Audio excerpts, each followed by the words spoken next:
Bonjour, c'est la minute paracha de Mira Neshama, Vaera.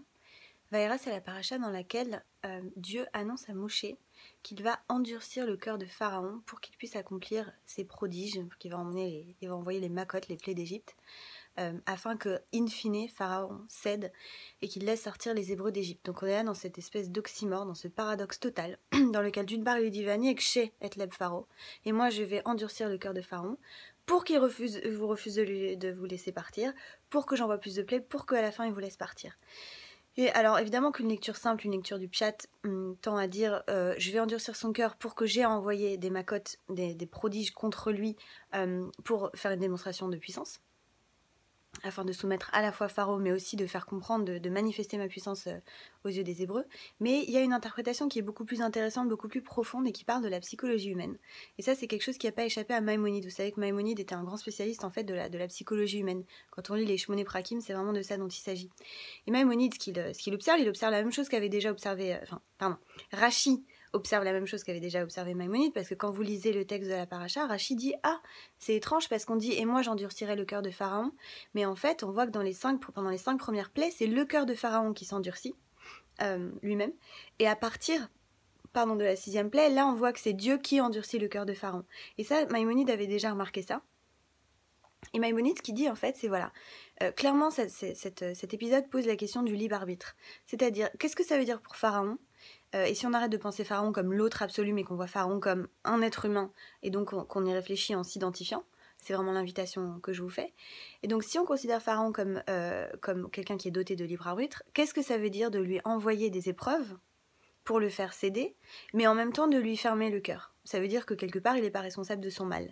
C'est ça la question qui se pose, la question du libre arbitre. Et ça pose une question très très profonde, parce que quand vous regardez autour de vous, les gens qui agissent mal, les gens qui sont alcooliques, les gens qui font des crimes, enfin je veux dire des choses très très graves, et qu'on dit mais je pouvais pas faire autrement, j'étais bloquée, je pouvais pas faire autrement. Ça pose la question vraiment profonde, c'est-à-dire au fond, dans quelle mesure est-ce qu'on est responsable de notre Yetzer Hara? C'est une vraie question. Dans quelle mesure est-ce qu'on est responsable? Et là on voit dans cette paracha, qu'est-ce que le pharaon il aurait pu faire si c'est Dieu qui lui a endurci le cœur? Et le fait de remarquer qu'au départ c'est lui-même qui avait le cœur endurci, c'est là-dessus que Maïmonide se base pour dire en fait, ça ne remet pas du tout en cause la question du libre arbitre, parce que vous savez que selon la Torah, l'être humain est doté de libre arbitre, et c'est d'ailleurs pour ça que Adam et Chava choisissent de manger du fruit défendu. Donc ça ne remet pas du tout en question pour Maïmonide la question le principe du libre arbitre de l'être humain, puisque Pharaon au début avait le choix.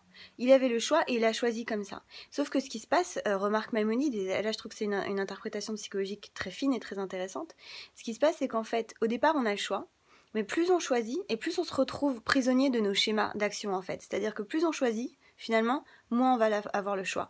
C'est-à-dire qu'au début, il choisit d'être obstiné, borné, d'être fermé, d'être orgueilleux, de refuser certaines choses et tout. Et au bout d'un moment, même s'il voulait, il ne pourrait plus faire autrement. Parce que ça y est, il s'est retrouvé emprisonné dans son propre penchant. Et Nachmanide va dans le même sens quand il note, il cite la Gemara dans le traité Brachot, où il dit « On conduit l'homme dans les voies qu'il veut prendre ». Et ça, c'est vachement intéressant. On conduit l'homme dans les voies qu'il veut prendre. Et c'est une façon de nous dire, de nous rappeler qu'au fond, on a toujours le choix. Alors oui, il arrive parfois un point de non-retour, chas v'shalom, ça arrive à certaines personnes. Je pensais notamment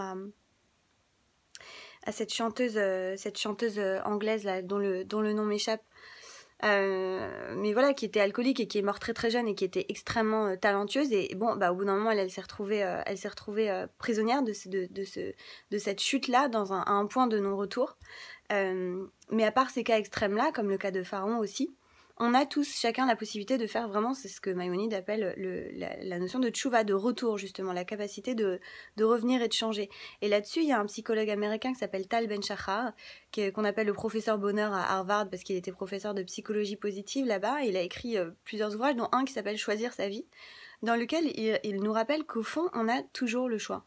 On a toujours le choix, même quand on est dans des situations, on se dit mais c'est comme ça, j'ai pas le choix, je peux pas faire autrement. Mais juste se rappeler qu'au fond, c'est nous-mêmes qui nous sommes amenés là où on en est, qu'au fond, par-delà les conditionnements, les choses comme ça, les histoires d'enfance et tout, mais ne pas nier cette liberté-là qui fait que c'est nous qui avons fait les choix qui nous ont amenés là où on est. Et c'est très puissant en fait de se souvenir de ça et de prendre nos responsabilités par rapport à nos choix. Et je pense que c'est vraiment ça l'invitation, la kavana que je retire de la lecture de Vaïra cette semaine. C'est vraiment ça, c'est se souvenir qu'on a le choix, regarder notre vie en regardant comme si on avait tout choisi et comme si on choisissait tout et comme si on pouvait tout choisir pour le futur. Et que tout est une question d'option et qu'on a cette possibilité de tchouvala qui arrive pas qu'une fois par an à Kippour, mais qui est tous les jours, par un travail sur soi, par un travail éthique sur soi justement, notamment auquel Maïmonide nous invite, mais aussi auquel le Moussard nous invite. Un travail qu'on fait beaucoup à travers la méditation juive. Moi, c'est pour ça que pour moi c'est une pratique qui est tellement importante, de retrouver cette liberté-là, justement, de ne pas vivre prisonnier de nos schémas, de nos habitudes, de notre Yetzirah. Voilà, donc c'est ça la kavana que je voulais partager. C'est l'invitation à se souvenir justement de notre liberté et du fait que notre cœur, c'est d'abord nous qui choisissons de l'ouvrir ou de le fermer. Voilà, c'était la minute paracha de Miran Neshama. N'hésitez pas à liker, à commenter, à partager. Shabbat Shalom Mevorach.